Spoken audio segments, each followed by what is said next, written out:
जिस विधानसभा की बात करेंगे वो है गोपालगंज विधानसभा। अब गोपालगंज विधानसभा की खासियत क्या है, इसके रिकॉर्ड्स क्या रहे हैं और इसका मिजाज कैसा रहा है। फिलहाल तो गोपालगंज विधानसभा में बीजेपी का कब्जा है, लेकिन क्या यहां बीजेपी ही हमेशा से काबिज रही है या फिर उलटफेर होता हुआ दिखा है हाल के चुनावों में। रंजन जी, अगर गोपालगंज को आप स्कैन करते हैं तो गोपालगंज की तस्वीर क्या बयां करती है, गोपालगंज के रिकॉर्ड्स क्या बताते हैं? देखिए, गोपालगंज विधानसभा क्षेत्र जो है बहुत खास विधानसभा क्षेत्र में आप उसकी गिनती करते हैं।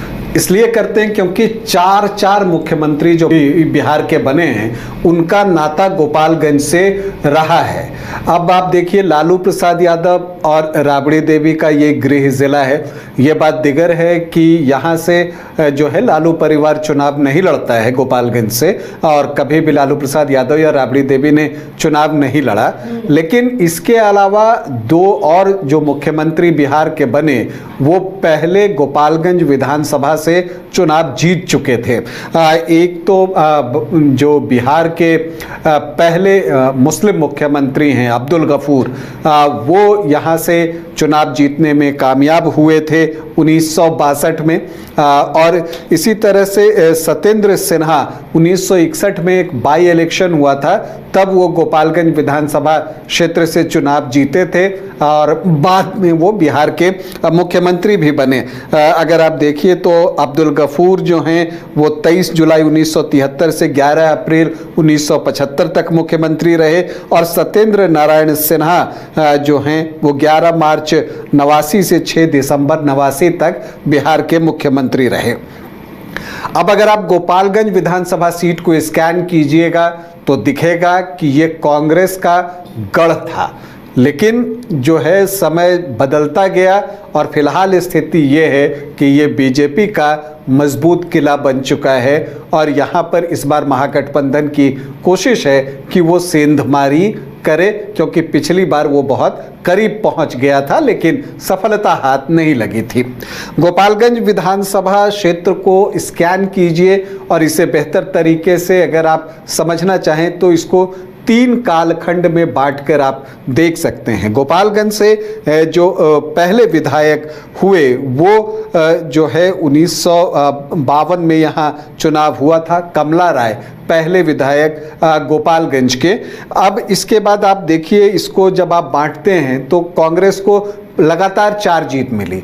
1951 से 1972 का जो कालखंड है उस दौरान गोपालगंज विधानसभा क्षेत्र में 7 चुनाव हुए, जिसमें 6 में कांग्रेस को सफलता मिली और एक बार सोशलिस्ट विचारधारा वाली पार्टी को जीत मिली।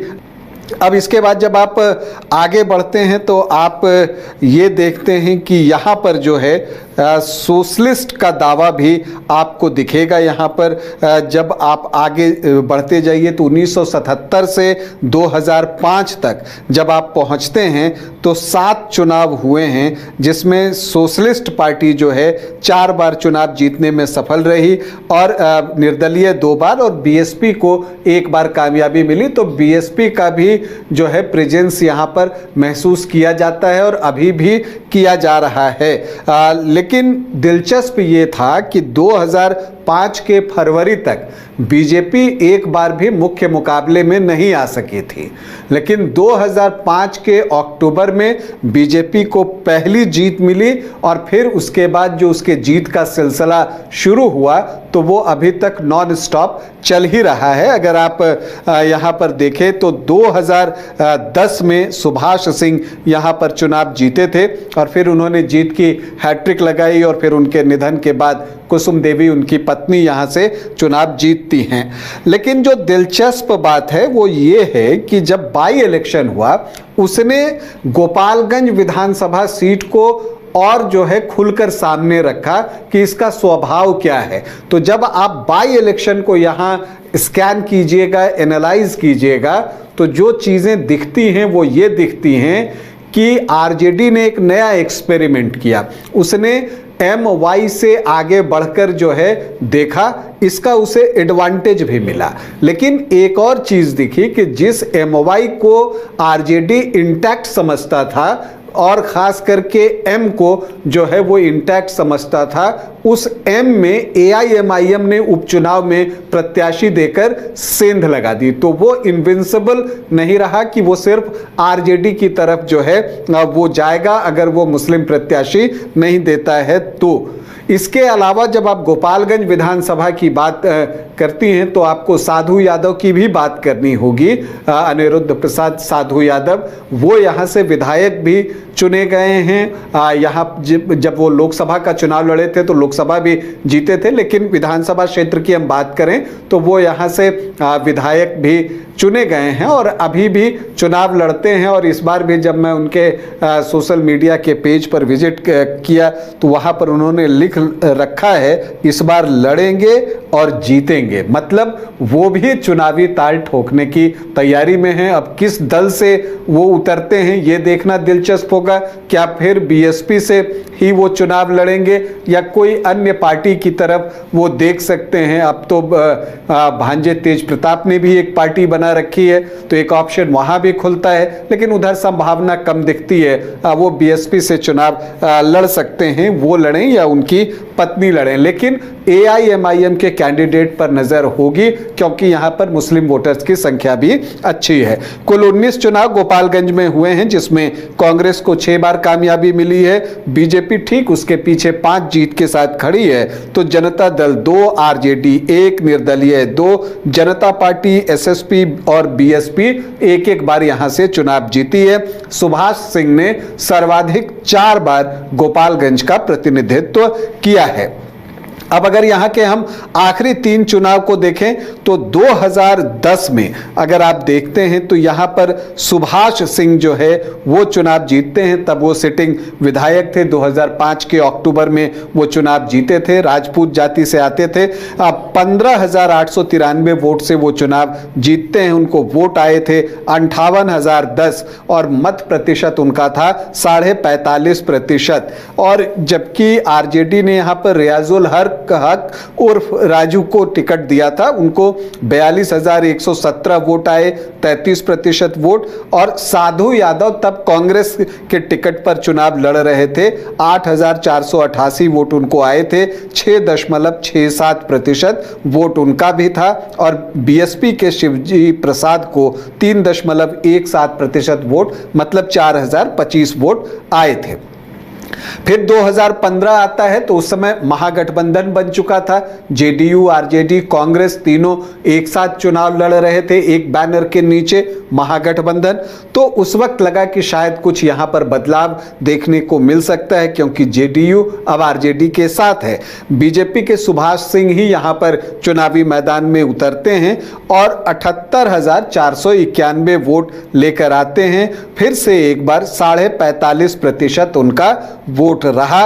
और रियाजुल हक उर्फ राजू RJD से फिर से प्रत्याशी थे, उनको 73,417 वोट मिले मतलब 42.5% वोट उनके पास था। और BSP के जय हिंद प्रसाद को मिले 3,565 वोट मतलब 2% वोट।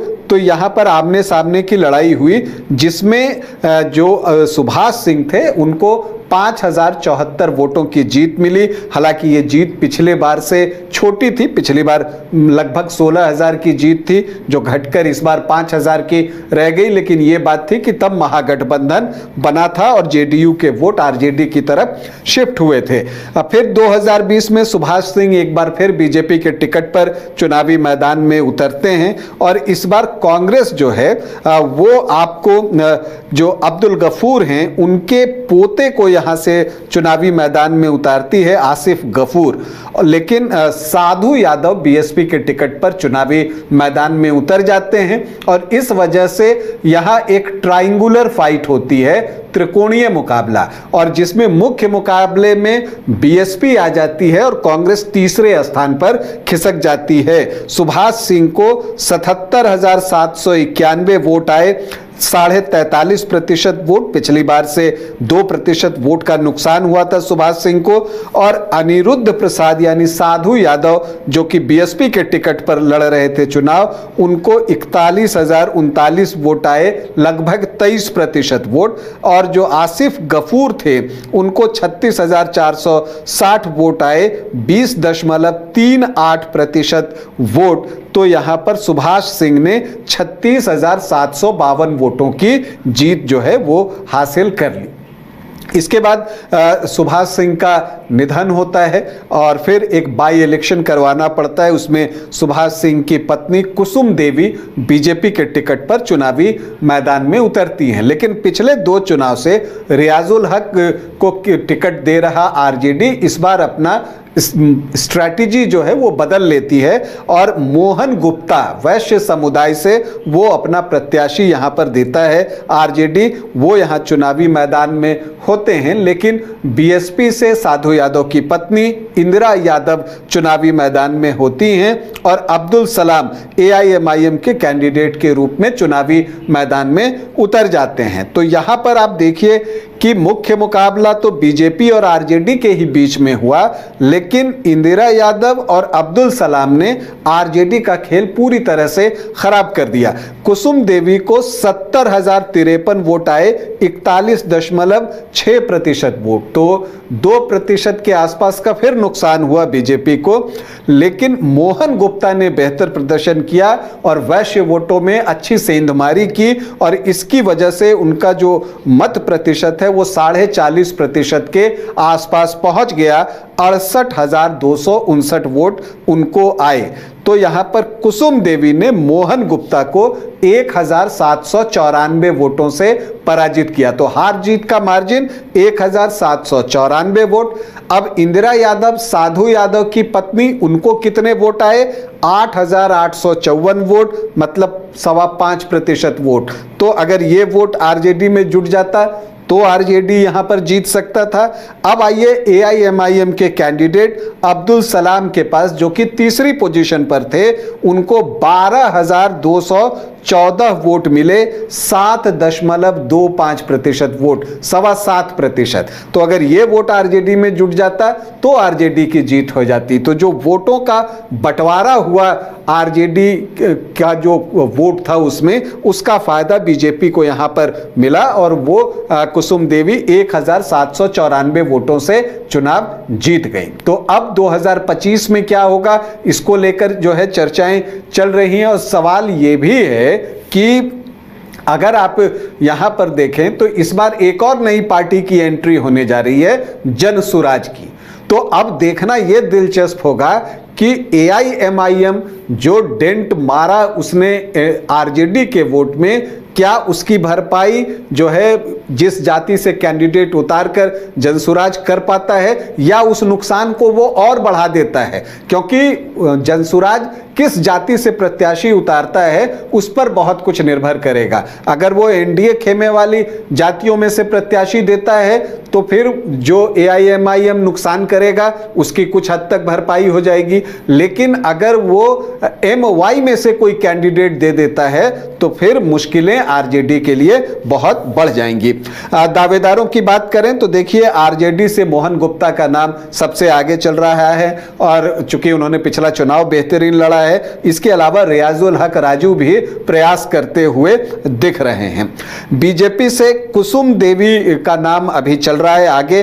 अनिकेत सिंह उनके बेटे हैं, अगर उनको नहीं मिलता है तो सुभाष सिंह परिवार में ही अगर टिकट रहता है तो कुसुम देवी या अनिकेत सिंह का नाम पहले आता है। इसके अलावा जयशंकर सिंह हैं, सुभाष सिंह हैं जिप अध्यक्ष, डॉक्टर विशाल हैं, इसके अलावा आप देखिए तो संदीप गिरी भारद्वाज हैं। तो बहुत सारे दावेदार हैं बीजेपी की तरफ से उस जगह को भरने के लिए।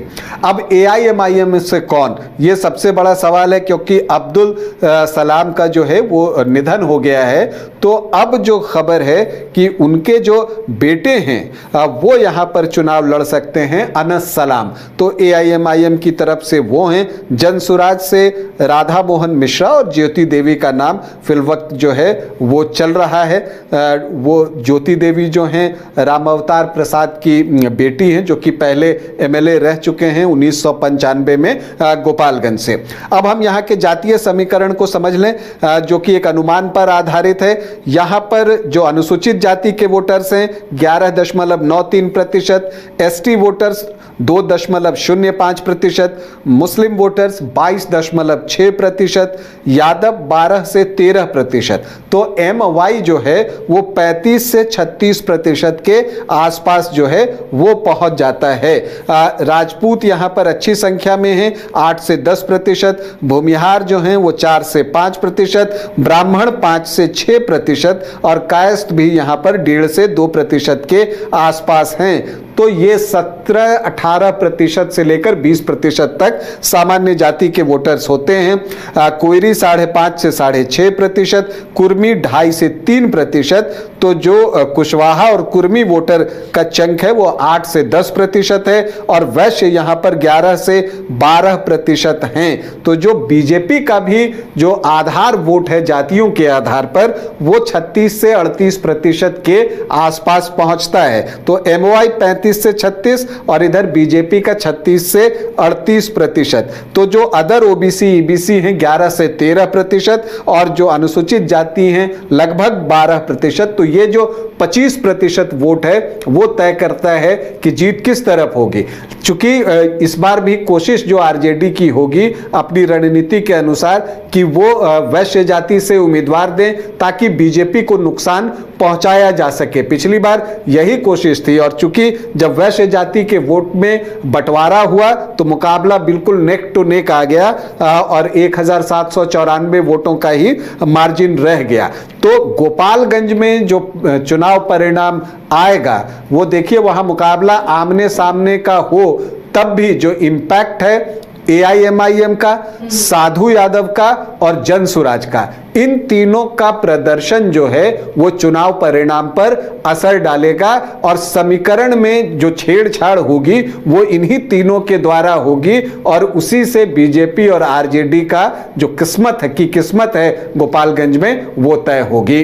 तो देखिए, गोपालगंज का मुकाबला था, यहाँ पर दिलचस्प जंग इस बार होगी और इंतजार अब कैंडिडेट का हो रहा है और तीसरी पार्टी का हो रहा है कि यहाँ पर किस तरह का क्या त्रिकोणीय मुकाबला होगा या फिर आमने सामने की टक्कर होगी। कैंडिडेट अगर बदलते हैं तो किस तरह का मुकाबला होगा, हमारी भी नज़र इस पर बनी रहेगी।